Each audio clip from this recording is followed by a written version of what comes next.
W.H. Auden said, "Art is small beer." I have that written on my studio wall. In other words, art cannot change the world. However, it can alter one person's world by filling his or her remaining moments of life with supreme quality. That's enough. An artist is born the moment he or she realizes that they have enough. The stakes are low, incredibly low. As usual, most of what I know about painting did not come at me through the front door, but through the side door. My parents, like most parents in the late 1970s, practiced corporal punishment. It was wrong, but it happened. What does getting whipped with a Hot Wheel track have to do with painting? Nothing. What does running away from home afterwards have to do with painting? Everything. Stay with me. Creativity is not talent.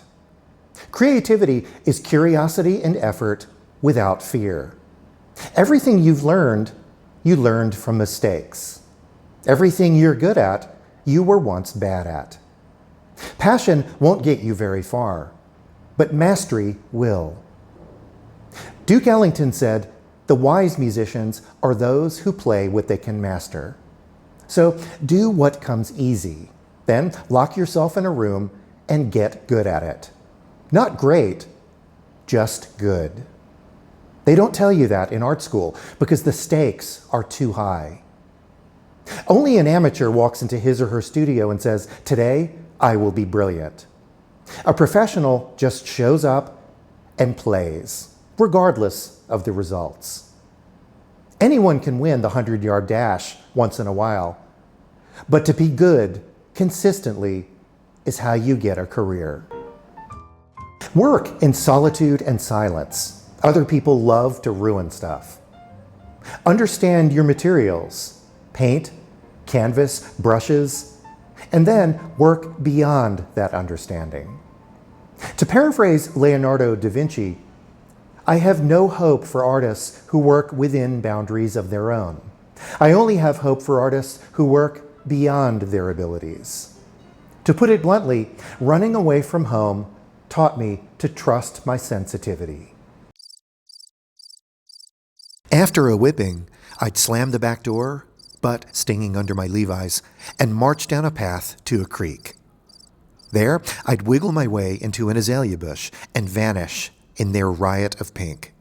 It was in those spasms of rage and sorrow that I felt the strangest of contradictions, nostalgia for the present. It was as if I'd been granted dual citizenship. I watched stuff happen without it happening to me. It's taken me 45 years of painting to learn that art doesn't give, it takes. Art fails us. It is lifeless and incomplete. We project our vitality into it, and in return, it compensates us for life's impermanence. By magnifying its limitations, art shows us that perfection is not possible. It's the longing that matters. Therein lies the source of all art, unfulfilled longing, or nostalgia for the present. I'm paraphrasing Winnie the Pooh, who said that his favorite thing isn't getting honey, but that moment when he might get honey. Something can only come to life when we can't have it. To paint is to run away from home, to face forward and go. This isn't agency, but action. It always comes back to the body. Great ideas don't necessarily make great paintings. It's touch that matters. A painting is a physical thing occupying space in a room, just as the viewer occupies space in the room. We stand in front of a painting, not beside or behind it. The painted surface should be erect and face the viewer, rather than turn away. To look at a painting is to enact place. To stand in the same place that the painter stood, as he or she applied each thin skin of color. We are each born with our own intellectual and sensory apparatus, but a painting is a set of borrowed apparatus. Two people join nervous systems and together manufacture a third nervous system. That's enough. My point is, lower the stakes. People with high expectations usually have low resilience. We demand too much of art. It must protest, educate, edify, memorialize, and outrage. Otherwise, it's decorative. Some critics and instructors use the word decorative pejoratively, as if severity and discord make a painting good. They are wrong. What they fail to recognize is that the will to decorate doesn't only arise out of levity, but is also born of doubt and uncertainty. Reality is questioned, re-examined, and improved through the process of ornamentation. Painting should be more than eye candy, but painters should know how to make good candy. Studying the decorative arts can help an artist integrate disparate elements into a cohesive whole that delights the eyes. Every painting is decorative. Art doesn't always have to be against stuff. It can also be for it. Just because something's on a pedestal doesn't mean it has to be knocked off. Maybe there's a reason that it made it onto that pedestal in the first place, as if to say, look again. In other words, aesthetic experience is different than lived experience. When I look at a sculpture of a hand, I don't think about my own hand. I feel the sensation of form. When I see a painting of lemon peels, I don't marvel at the realism. I take pleasure in curls of color. When I see the drunken satyr, I don't think of my honeymoon. I relish the form. Ultimately, art is about the life of the artist, and life is about sameness. In his 1962 painting, Edisto Souvenir, Jasper Johns extracts the maximum poetry from minimum means, tones of gray sameness. In other words, it's not the song, it's the singer. Touch matters. Art is the intensification of sameness. The poetry of repetition came to me as a kid, sitting in knee-deep water, letting the softly sucking tide rock my loose-jointed body. No effort or meaning, just stuff. My paintings are as much about the South Carolina landscape as they are about wrestling with sticky, stubborn oil paint. A brush held aloft at a slant, kissing the surface in a porridge of non-meaning. Sometimes pleasure is itself knowledge.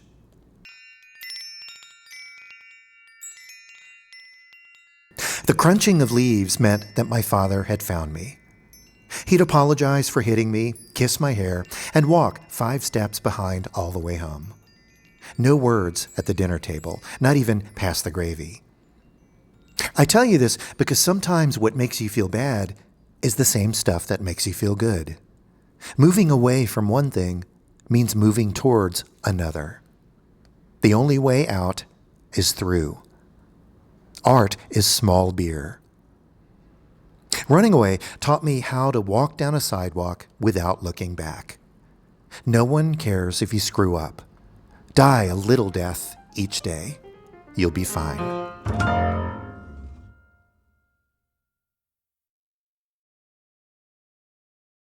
Here are 2 recent paintings in which I'm exploring the notion of picturing. Now, it's helpful to consider the difference between picturing and a picture.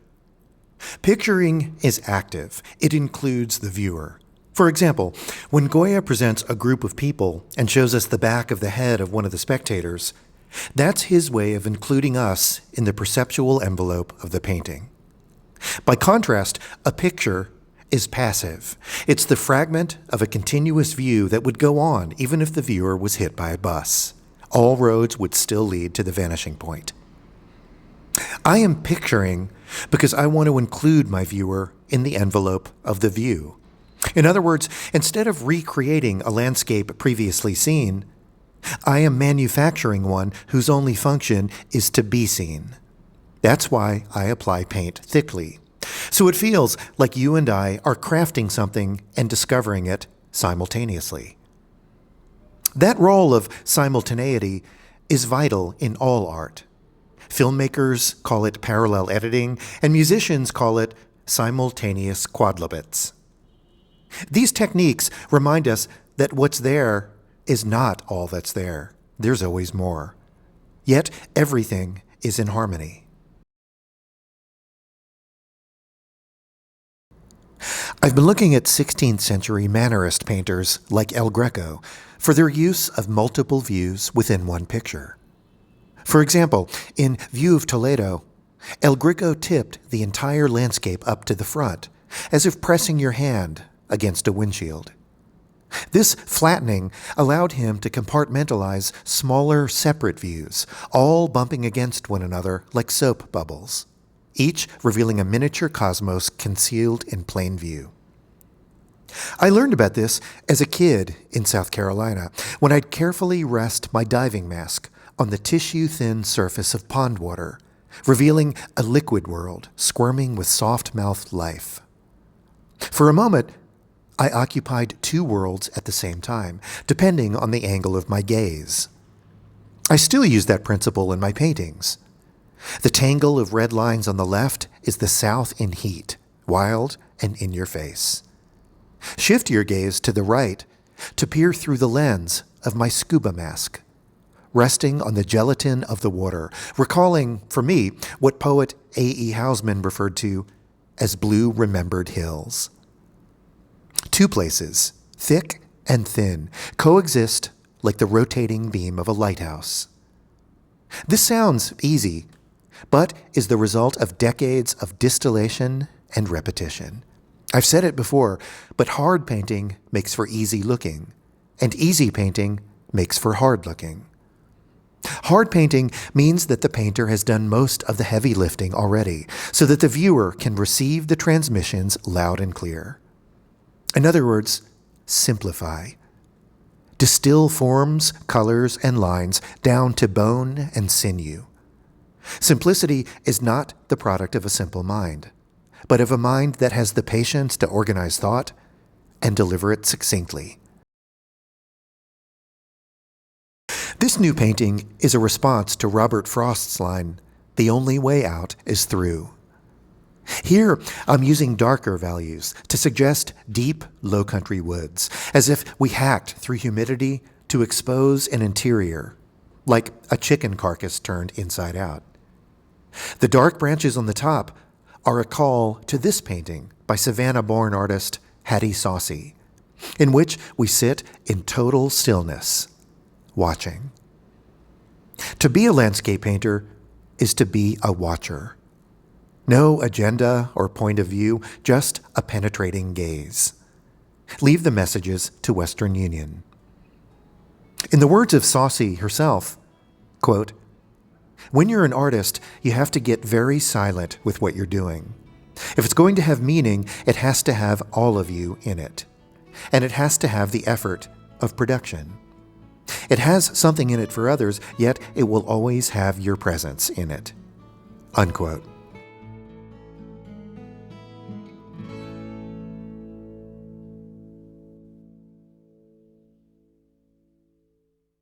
I've been traveling a lot lately for shows, so I got you a plane ticket, coach, sorry, so you can sit next to me and come along.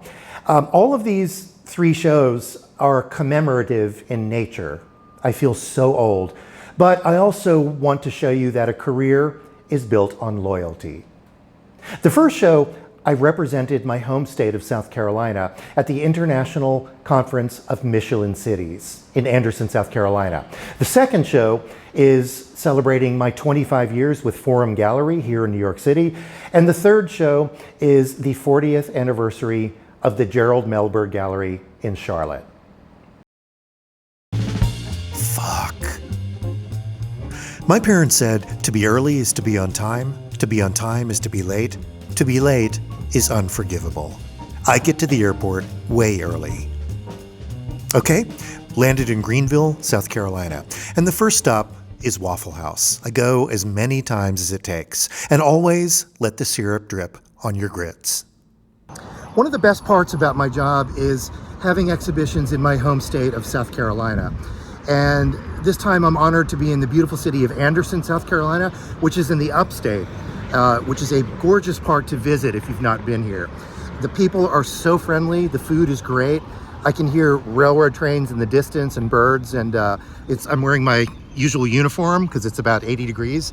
And I'm here as the official visual artist for the International Network of Michelin Cities, which is a gathering of people from all over the world coming here to Anderson for a 5-day conference covering everything from sustainability to urban design to commerce to civics and of course to culture. And my exhibition is here at the Anderson Art Center, which I am walking up to right now. So I'll take you inside. Here we are about an hour before the opening. This show, like all of them, was planned years in advance.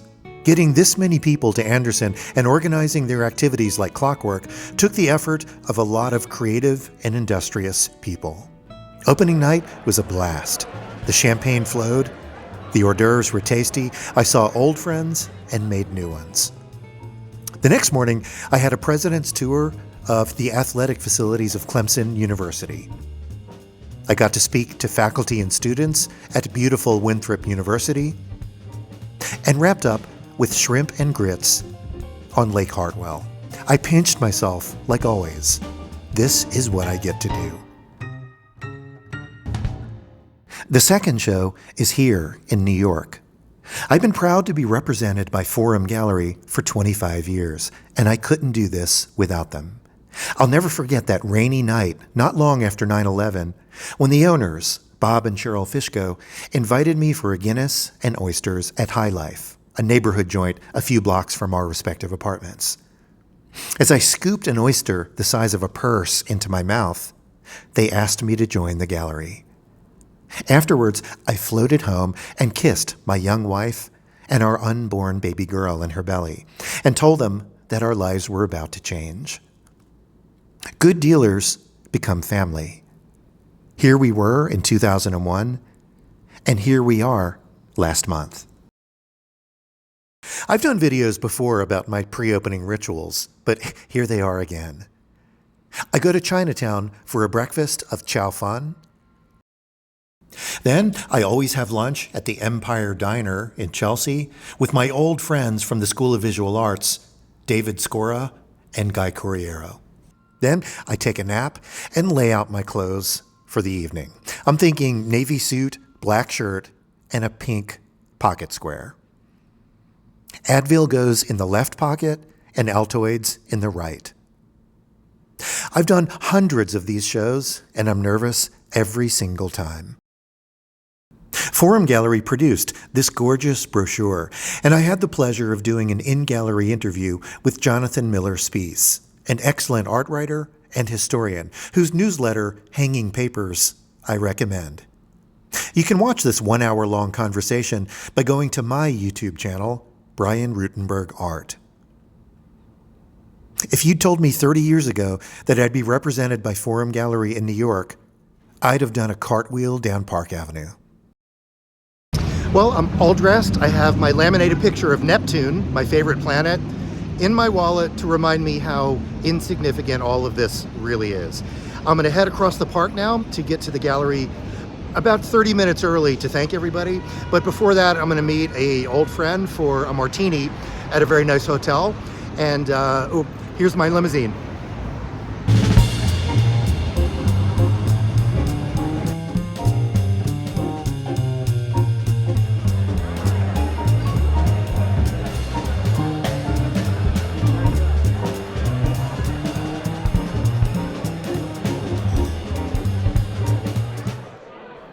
Next, we're off to Charlotte for the 40th anniversary of Gerald Melberg Gallery.